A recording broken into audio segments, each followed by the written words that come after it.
नमस्कार साथियों, मैं एडवोकेट शुभम कुमार सेन क्राइम की एक रोचक स्टोरी के साथ आप सभी के समक्ष उपस्थित हूं। होता क्या है, गुजरात में ही ग्रामीण क्षेत्र में आपस में ही एक क्रिकेट प्रतियोगिता का आयोजन होता है। लास्ट में फाइनल में 2 टीम उतरती है और बहुत खचाखच मैदान भरा हुआ होता है। वही जो ग्रामीण क्षेत्र के जो लोग होते हैं वो चारों तरफ दर्शक दीर्घा में बैठे रहते हैं। 2 टीमें मैदान में होती है।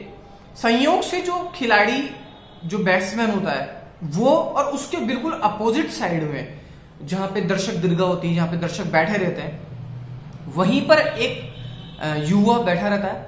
और संयोग से होता क्या है कि पूर्व में जो बैट्समैन कर रहा होता है वो खिलाड़ी और उस व्यक्ति के बीच में कोई पुरानी रंजिश हुई हुई होती है, एक सामान्य सी कॉलेज लाइफ में।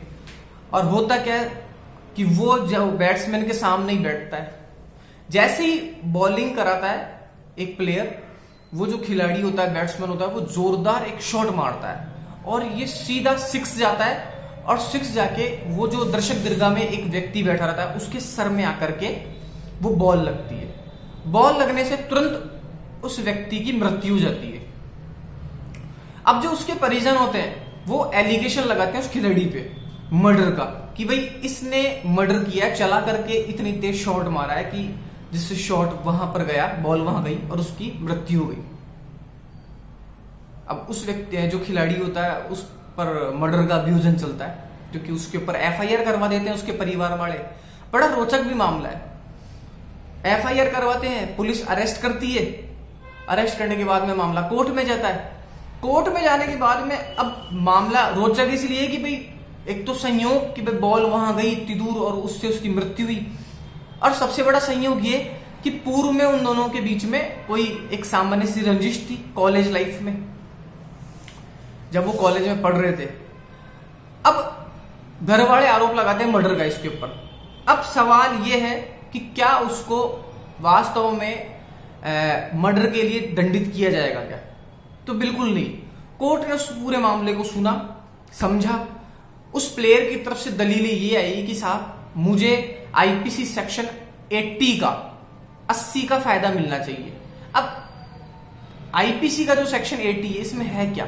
तो इसमें यह है कि विधिपूर्ण कार्य करते समय यदि कोई दुर्घटना हो जाए तो ऐसी स्थिति में उसे अपराध नहीं माना गया। तो वास्तव में जब वो क्रिकेट खेल रहा था उसका कोई क्रिमिनल इंटेंशन था ही नहीं कि मुझे उसका मर्डर करना है। न उसे ये ध्यान था कि मेरे सामने इस तरह की कोई दर्शक दीर्घा में वो पुराना व्यक्ति बैठा है।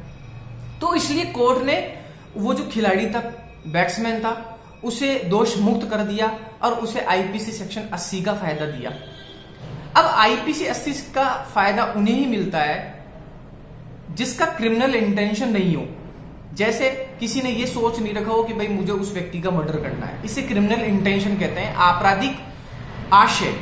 तो उस बैट्समैन का कोई आपराधिक आशय था ही नहीं, इसलिए वो जो क्रिकेट खिलाड़ी था उसे आईपीसी सेक्शन 80 का फायदा मिला और उसे दोष मुक्त कर दिया। किसी प्रकार का दंड के जो मर्डर के लिए उसे अभियोजित नहीं किया गया। और बाद में जिन्होंने एलिगेशन लगाए थे, आरोप लगाए थे, उन्हें भी ये समझाया गया कि भाई ये किसी प्रकार का कोई मर्डर नहीं है।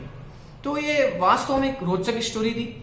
उम्मीद करता हूं आप लोगों को भी समझ आई होगी।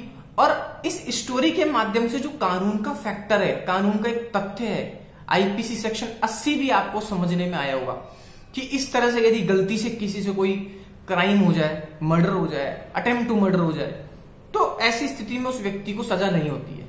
धन्यवाद।